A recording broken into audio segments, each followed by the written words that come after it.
Alright guys, I know it's been a minute since we have had any of the terrain on the table, so I thought I would get back into it and hopefully be able to get a little bit further advanced with a couple of pieces. As you can see, I am getting... I decided that I would use the Screaming Bell bronze on the church kind of window stuff to make it look brassy. The idea is once obviously this is painted and dried, I would go over it with known oil to try and darken it. I know I have a couple of other different styles of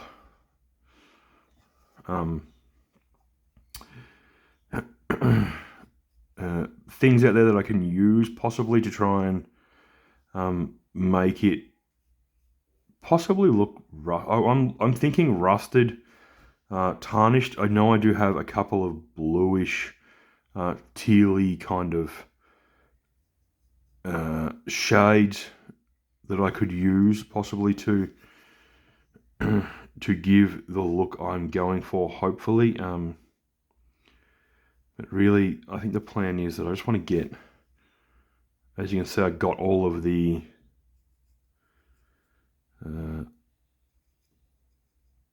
walls and stuff done. I'm going to go back through and make some changes on these bits. I will do some silver on this. I dry brushed it in on one section. I think it's this one. You can see that I've done some dry brushing there, dry brushed around with a heavy, a light grey to try and break up the colour tones and styles. I do have to go through and kind of finish off the bronze on this one as well. But yeah, just right now I thought if I can get some of this bronze done, it's one less thing I've got to do on these as I go around and try and finish them up. I'm hoping that, you know, I've had bits and pieces, hopefully, like, I haven't had, I would say, exactly enough pieces to have a good set of terrain for a table. The new stuff that they are bringing out, I'm going to see how much it costs. There is one of the boxes that I would possibly be interested in picking up to add just the final touches to my actual lot of terrain. I really need a few more of these corner sections, which I know came out in one of the magazines.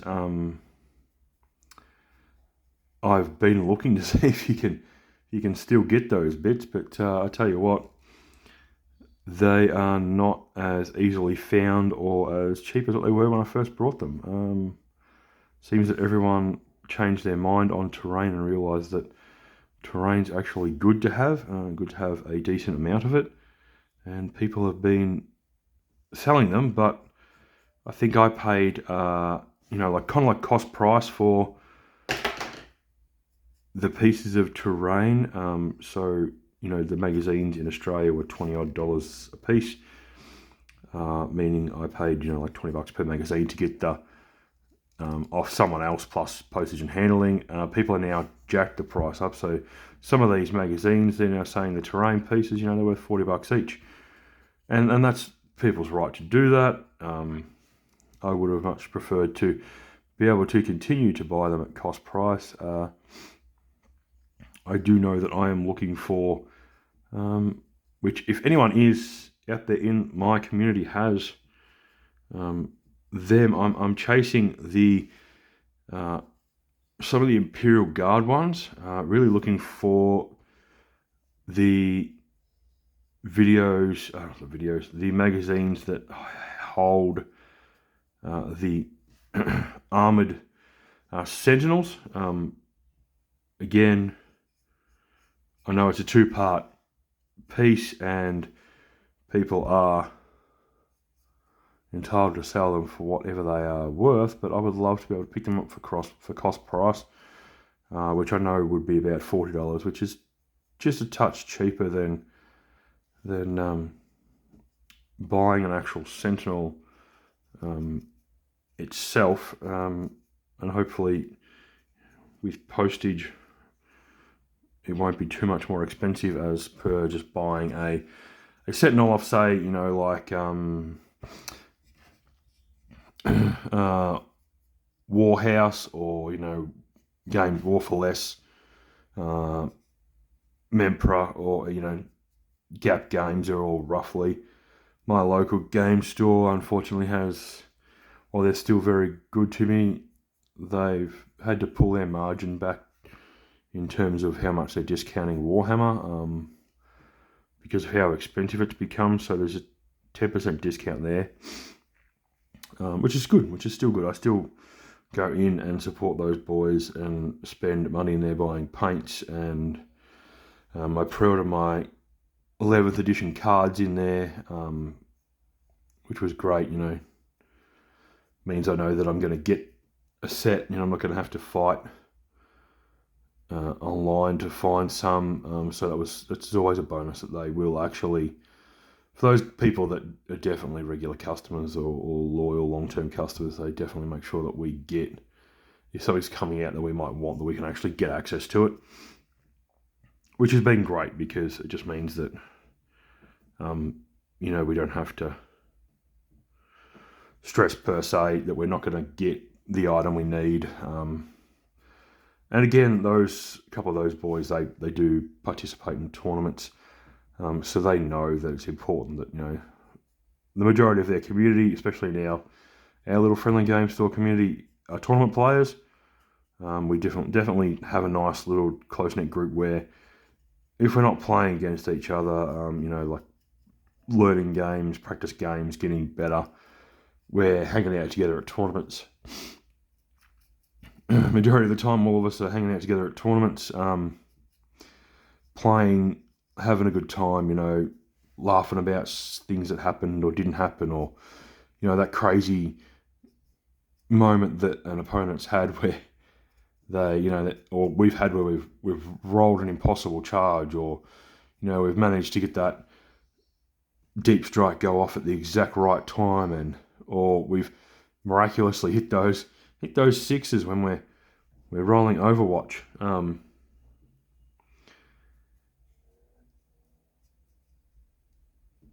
But yeah, I'm looking for them if anyone has them, and I will probably post a few more times about it. I'm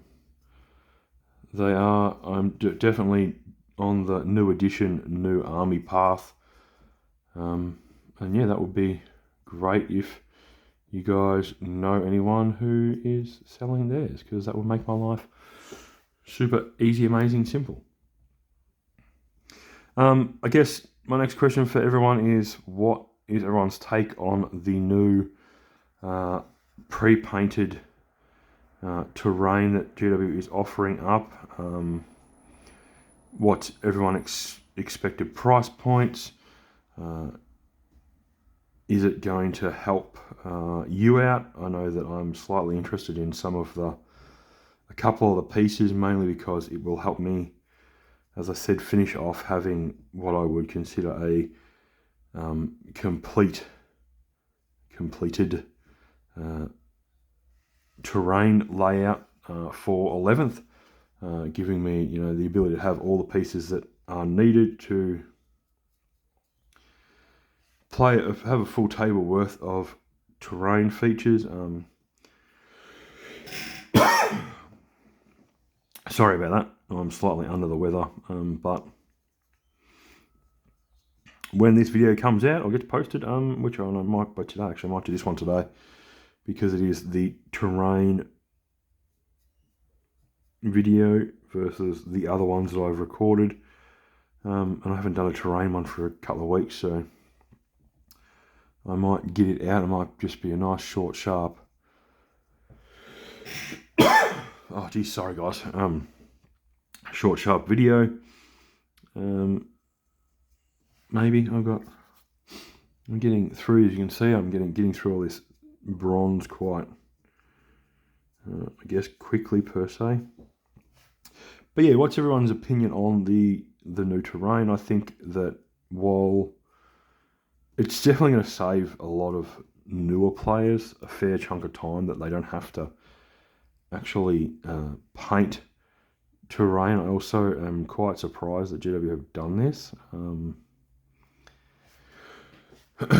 Given that, you know, a lot of the hobby painting is the one thing that people really do the hobby, you know, mainly do the hobby for.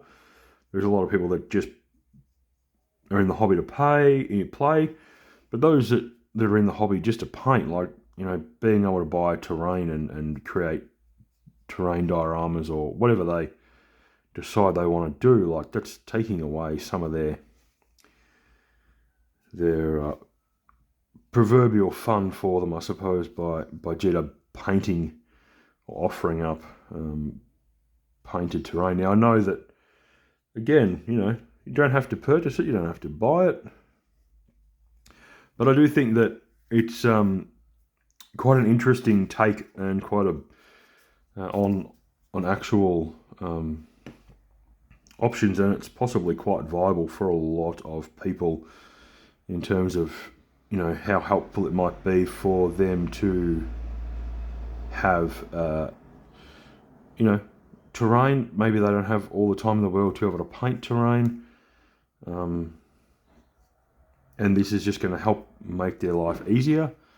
But again, I guess it all comes down to, like, price cost, and that's the thing that I'm most intrigued about. What kind of price sorry guys, is Games Workshop going to put on these pre-painted terrain pieces? You know, is it going to be a set of 4 pieces of terrain, you know, run you bloody $150, $200, and all of a sudden it's unviable for a lot of people because it's super expensive? I like the idea that they've pre-painted the terrain in however way they've managed to do it. I think it's pretty cool, but I definitely think that, like, terrain is one of those things that is way overcosted for what you get. I know some deals are good where you can buy, like, you know, the Kill Team starter sets or Kill Team sets where, you know, like the Hive World or even Monarch and that, where you got all the miniatures plus the terrain. Like, that's a great deal. Like, that was good, a good deal. But then, you know, they offer the terrain at basically the same price as it costs for the whole box brand new, and that's just the terrain. And it's like, well, this is a little bit outrageous that that's the price you're putting on just straight terrain. You know, if the terrain had come out at, you know, $180 for just the terrain, like, I feel like a lot of people would buy some of those Kill Team boxes for just the terrain if the terrain option was a lot cheaper. I definitely know I would have. I've looked at Monarch a few times. It has the pieces of terrain I really want to help build the current style of terrain, like current city ruins type terrain that I have, because I have the terrain from was it the it starts with M, but I have the terrain from one of the sets that was one of the things, the ruined, the Gothic ruins, the Manufactorum pipes and stuff, and it is quite going over the edge here, but that's what happens when you are special, like I am. And I'm using a brush that's way too big for this because I'm just in a hurry. But yeah, it's one of those things that I definitely feel, and I don't know if everyone in the community agrees, and everyone's got different opinions, but I'm definitely, sorry, I'm off the screen there, definitely of the opinion that the terrain costs for stuff is way higher than it really needs to be, when, you know, you start looking at how simple it is and how often I see on social media how there is people selling Kickstarters 3D printed terrain pieces that will work with every bloody game system for tabletop gaming. Excuse me. You know, and they're charging a third of the price for, you know, the same stuff that GW are charging, you know, hundreds of dollars for, and they're like, oh, you can have it for half that price if you can print it off yourself. If you want us to print it, then, you know, okay, it costs you a few dollars more, and you're like, well, I can handle that, because you're printing out an entire battlefield that I have to spend $700 or $800 on to be able to buy through Games Workshop, you know, the same amount of stuff to be able to have a fully fielded army, you know, like a fully fielded table. But here I go ahead and 3D print it for $100, $200, and it's going to cost me $600, $700 through Games Workshop. Like, that's, I think it's time that they reevaluate, one, how much they're charging the general punter. I think if our community was as aggressive as the Sony community currently is, where they've just absolutely rage bombed Sony with their decision to sell games in future without discs, and they are getting review bombed at the moment. Sony have racked up, you know, some ridiculous amount of negative 1 and below star reviews because the community is not happy with their decision to, you know, in future only deliver digital games, which, you know, is a problem, because not everywhere in the world do you have the internet where you can download those digital games to make that a possibility. So you know, I think that while it's a little bit crazy, it's also a valid point that the community is raising. So that's the one thing I would love to see, to be honest.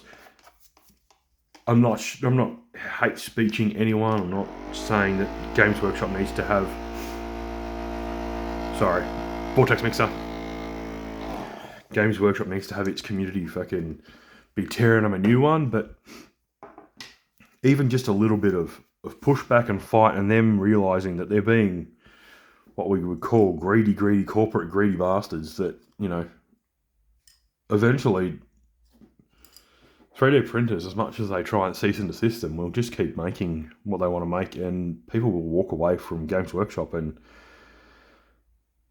at that point it's too late. Like, I think they need to come to the party now and realise that, hey, we're upsetting our fan base, we probably need to dial it in and try and do the right thing here. Anyway, that's enough of me ranting and raving. I will leave you all to it. I'm going to sit here and paint a few more bits of terrain. I'm some touch-ups on these things and whatnot. I'm just trying to get some stuff done. And yeah, that's all from me. And I'll see you in the next one. Bye for now.